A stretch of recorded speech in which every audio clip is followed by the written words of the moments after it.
warahmatullahi wabarakatuh. Halo semuanya, perkenalkan nama saya Adil Fatwa, NIM 221313, program studi manajemen, kelas RA 3, semester 3.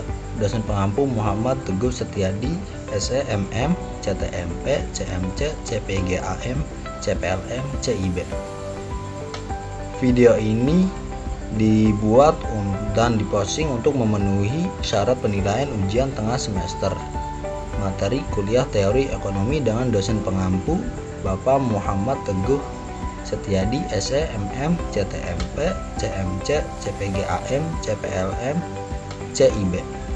Tanpa memperlama waktu, kita langsung saja ke materi. Oke, yang pertama, pengertian ilmu ekonomi. Profesor P.A. Samuelson menyatakan ilmu ekonomi adalah suatu studi bagaimana orang-orang dan masyarakat membuat pilihan dengan atau tanpa penggunaan uang, dengan menggunakan sumber daya yang terbatas tetapi dapat dipergunakan dalam berbagai cara untuk menghasilkan berbagai jenis barang dan jasa, dan mendistribusikannya untuk keperluan konsumsi sekarang dan di masa datang kepada berbagai orang dan golongan masyarakat.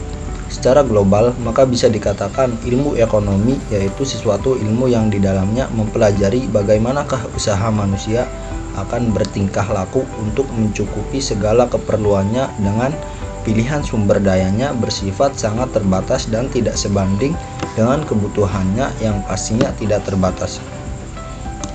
Selanjutnya, tingkah laku konsumen. Teori tingkah laku konsumen dapat dibedakan dalam dua macam pendekatan. Yang pertama, pendekatan nilai guna utility kardinal, dan yang kedua, pendekatan nilai guna ordinal atau dengan analisis kurva kepuasan sama. Tingkah laku seorang konsumen untuk memilih barang-barang yang akan memaksimumkan kepuasannya ditunjukkan dengan bantuan kurva kepuasan sama, yaitu kurva yang menggambarkan gabungan barang yang akan memberikan nilai guna atau kepuasan yang sama. Selanjutnya, faktor-faktor produksi.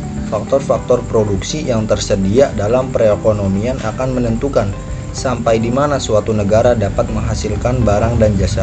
Faktor produksi yang tersedia dalam perekonomian dibedakan dalam 4 jenis, yaitu yang pertama tanah dan sumber daya alam, yang kedua tenaga kerja, yang ketiga modal, yang keempat keahlian kewirausahaan. Selanjutnya, perkembangan teori ekonomi. Teori pertumbuhan ekonomi awalnya dibangun berdasarkan pengalaman empiris para ahli ekonomi, sehingga teori-teori mereka dapat dijadikan sebagai dasar untuk memperhitungkan dan membuat kebijakan ekonomi di berbagai negara. Perkembangan ekonomi adalah proses perkembangan berupa kenaikan dalam jangka panjang dari suatu negara atau perusahaan untuk menyediakan banyak barang yang mendukung perkembangan ekonomi yang disesuaikan dengan tingkat kebutuhan. Teori ekonomi menggunakan model-model abstrak dalam melihat bagaimana terbentuknya sebuah harga komoditi dan bagaimana sumber daya dialokasikan. Selanjutnya, teori klasik. Menurut Adam Smith, pertumbuhan ekonomi sebenarnya berdasarkan pertambahan penduduk. Dengan jumlah penduduk yang terus bertambah, maka akan terdapat pula pertambahan output atau hasil produksi ekonomi. Selanjutnya, menurut David Ricardo, jumlah penduduk yang terus bertambah itu suatu saat akan menyebabkan jumlah tenaga kerja menjadi sangat melimpah. Kemudian, kelebihan tenaga kerja inilah yang akan mengakibatkan upah menjadi turun. Upah tersebut pun hanya bisa digunakan untuk membiayai taraf hidup minimum di suatu negara, sehingga berdampak pada perekonomian yang selanjutnya akan mengalami kemacetan atau jadi tidak lancar atau stationary state.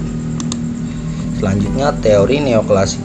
Menurut Joseph Schumpeter, pertumbuhan ekonomi suatu negara baru dapat terjadi apabila para pengusahanya mengadakan inovasi serta mampu mengadakan kombinasi baru atau investasinya itu atau proses produksinya. Selanjutnya, menurut Robert M. Solow, pertumbuhan ekonomi merupakan rangkaian dari kegiatan yang bersumber pada manusia, akumulasi modal, penggunaan teknologi modern, dan hasil atau output. Teori perkembangan ekonomi modern. Teori pertumbuhan ekonomi modern ini baru dikemukakan oleh Walt Whitman Rostow dalam bukunya yang berjudul The Stakes of Economic Growth.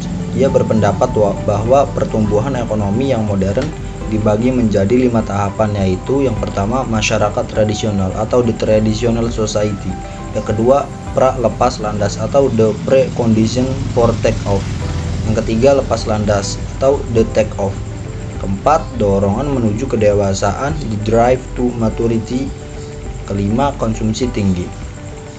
Selanjutnya elastisitas permintaan dan penawaran. Teori permintaan adalah menerangkan tentang ciri hubungan antara jumlah permintaan dan harga. Oleh karena itu, teori tersebut berasumsi bahwa ketika permintaan di pasar naik, maka harga barang pun akan ikut naik. Tetapi jika permintaan turun, maka harga pun akan ikut turun. Nah, selanjutnya teori penawaran. Teori penawaran adalah penawaran akan terjadi jika para penjual dapat menyediakan barang-barang yang diperlukan. Hal ini akan mempengaruhi tingkat laku penjual dalam menyediakan atau menawarkan barang-barang yang diperlukan masyarakat di pasar dan menentukan faktor-faktor yang mempengaruhi produksi dan penawaran barang yang akan dijual. Selanjutnya kurva permintaan dan penawaran. Yang pertama, kurva permintaan atau demand curve. Kurva permintaan adalah grafik yang menggambarkan hubungan antara harga suatu barang dengan jumlah permintaan. Jumlah permintaan di pasar adalah total semua barang permintaan oleh semua pembeli pada berbagai tingkat harga. Yang kedua, kurva penawaran atau supply curve. Kurva penawaran adalah grafik hubungan antara harga barang dan jumlah penawaran. Selanjutnya, teori biaya dan penerimaan. Teori biaya adalah suatu cabang ilmu akuntansi yang mempelajari tentang biaya. Teori ekonomi membahas tentang definisi biaya, klasifikasi biaya, fungsi biaya, dan metode penentuan biaya. Teori biaya merujuk pada konsep-konsep ekonomi yang berkaitan dengan pengeluaran atau biaya yang terlibat dalam proses produksi suatu barang atau penyediaan suatu jasa. Teori ini merupakan bagian integral dari ekonomi makro yang berfokus pada perilaku individu, perusahaan, dan pasar. Berikut adalah komponen-komponen utama dalam pengertian teori biaya. Pertama, biaya tetap atau fixed cost. Biaya tetap merujuk pada jenis biaya yang tetap dalam jumlah tertentu, tidak bergantung pada volume produksi atau penjualan. Ini termasuk pembayaran rutin yang harus dibayarkan entitas bisnis, seperti sewa gedung atau biaya administrasi bulanan. Jenis-jenis teori permintaan. Teori penerimaan konsumen menjelaskan bagaimana konsumen menerima dan menanggapi informasi tentang harga, kualitas, dan ketersediaan barang dan jasa. Teori ini digunakan untuk memahami perilaku produsen dalam pengambilan keputusan produksi. Berikut teori penerimaan konsumen. Yang pertama, ada teori nilai guna, berpendapat bahwa nilai suatu barang atau jasa ditentukan oleh kegunaannya bagi konsumen. Yang kedua, teori utilitas, berpendapat bahwa konsumen akan memilih barang atau jasa yang memberikan kepuasan atau utilitas tertinggi.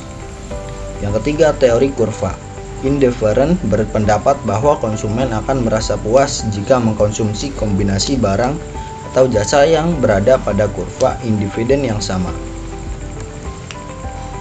Selanjutnya, teori penerimaan produsen.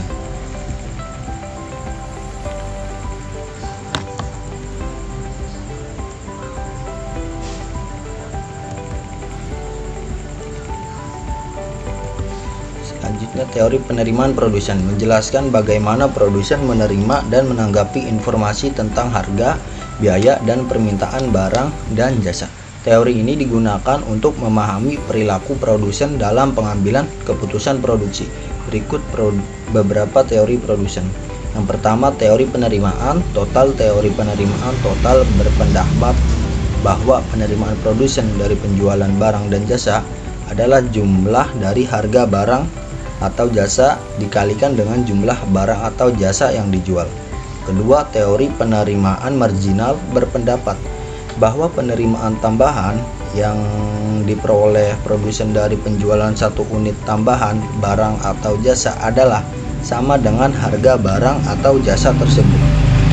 Ketiga, teori biaya marginal berpendapat bahwa biaya tambahan yang harus dikeluarkan produsen untuk memproduksi satu unit tambahan barang atau jasa adalah sama dengan biaya marginal tersebut.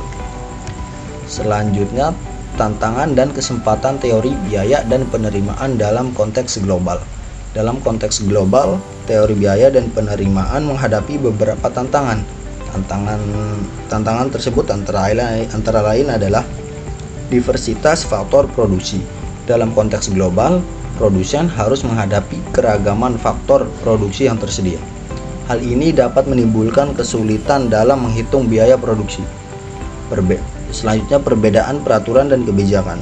Perbedaan peraturan dan kebijakan di berbagai negara dapat mempengaruhi biaya dan penerimaan produsen. Misalnya, produsen yang beroperasi di negara dengan tarif pajak yang tinggi akan memiliki biaya produksi yang lebih tinggi. Selanjutnya, ketidakpastian dalam konteks global. Produsen menghadapi ketidakpastian yang lebih tinggi. Ketidakpastian ini dapat disebabkan oleh faktor-faktor seperti fluktuasi harga komoditas, perubahan nilai tukar, dan perang dagang. Selanjutnya, meskipun menghadapi tantangan, teori biaya dan penerimaan juga memiliki beberapa kesempatan dalam konteks global. Kesempatan-kesempatan tersebut antara lain adalah: yang pertama, pasar yang lebih luas. Pasar global yang lebih luas dapat memberikan kesempatan bagi produsen untuk meningkatkan penjualan dan keuntungan. Yang kedua, pemanfaatan sumber daya yang lebih efisien. Perbedaan faktor produksi yang tersedia di berbagai negara dapat dimanfaatkan oleh produsen untuk menghasilkan barang atau jasa dengan biaya yang lebih efisien. Yang ketiga, inovasi. Kondisi persaingan yang semakin ketat di pasar global mendorong produsen untuk berinovasi. Inovasi dapat membantu produsen untuk meningkatkan biaya produksi dan penerimaan. Berikut adalah beberapa contoh tantangan dan kesempatan teori biaya dan penerimaan dalam konteks global. Pertama, tantangan. Sebuah perusahaan elektronik yang memproduksi smartphone di China harus menghadapi biaya produksi yang lebih tinggi jika ingin memproduksi smartphone di Amerika Serikat. Hal ini disebabkan oleh perbedaan biaya tenaga kerja dan biaya bahan baku di kedua negara tersebut. Kedua, kesempatan. Sebuah perusahaan teknologi informasi yang memproduksi perangkat lunak dapat memperluas pasarnya ke berbagai negara di dunia. Hal ini dapat meningkatkan pendapatan dan keuntungan perusahaan tersebut. Selanjutnya, teori produksi dan kegiatan perusahaan. Teori permintaan adalah menerangkan tentang ciri hubungan antara jumlah permintaan dan harga. Oleh karena itu, teori tersebut berasumsi bahwa ketika permintaan di pasar naik, maka harga barang pun akan ikut naik. Tetapi jika permintaan turun, maka harga pun akan ikut turun. Bentuk-bentuk organisasi perusahaan. Perusahaan adalah institusi atau lembaga yang menggunakan atau memanfaatkan mengorganisasikan faktor-faktor produksi untuk menghasilkan suatu barang-barang dan jasa-jasa. Organisasi atau lembaga yang digolongkan sebagai perusahaan dalam banyak literatur hanya terdiri atas 3 macam. Yang pertama, perusahaan perorangan atau proprietorship, yaitu perusahaan yang dimiliki secara perseorangan, single owner. A proprietor tidak dikerjakan seorang, yang memiliki tanggung jawab yang tidak terbatas, unlimited liability. Yang kedua, kerjasama usaha, persekutuan atau partnership, semisal CV atau firma. Orang-orang yang bergabung dalam perusahaan ini, beberapa di antaranya memiliki tanggung jawab yang tidak terbatas atau unlimited liability, sebagaimana layaknya usaha perseorangan. Yang ketiga, perseroan company adalah perusahaan yang dimiliki oleh seorang atau lebih yang menjadi pemilik saham atau share perusahaan tersebut. Perseroan yang relatif besar dapat menjual sahamnya kepada masyarakat secara terbuka, perusahaan terbuka (TBK) atau limited LTD melalui bursa saham, atau menjualnya kepada siapa saja yang berminat secara tertutup dengan hasil yang sebesar-besarnya. Selanjutnya, fungsi produksi. Yang dimaksud dengan produksi atau memproduksi adalah suatu usaha atau kegiatan untuk menambah kegunaan nilai guna suatu barang. Kegunaan suatu barang akan bertambah bila memberikan manfaat baru atau lebih dari bentuk semula. Untuk memproduksi dibutuhkan faktor produksi. Fungsi produksi adalah hubungan teknis antara faktor produksi atau input dengan hasil produksi atau output. Teori produksi dengan satu faktor berubah. Teori produksi yang sederhana menggambarkan mengenai hubungan di antara tingkat produksi suatu barang dengan jumlah tenaga kerja yang digunakan untuk menghasilkan berbagai tingkat produksi barang tersebut. Produksi dengan dua variabel produksi ini merupakan kombinasi antara dua faktor produksi variabel untuk menghasilkan output atau hasil produksi yang sama. Dalam hal ini, kombinasi yang paling mudah adalah antara faktor produksi modal atau kapital dengan tenaga kerja atau labor.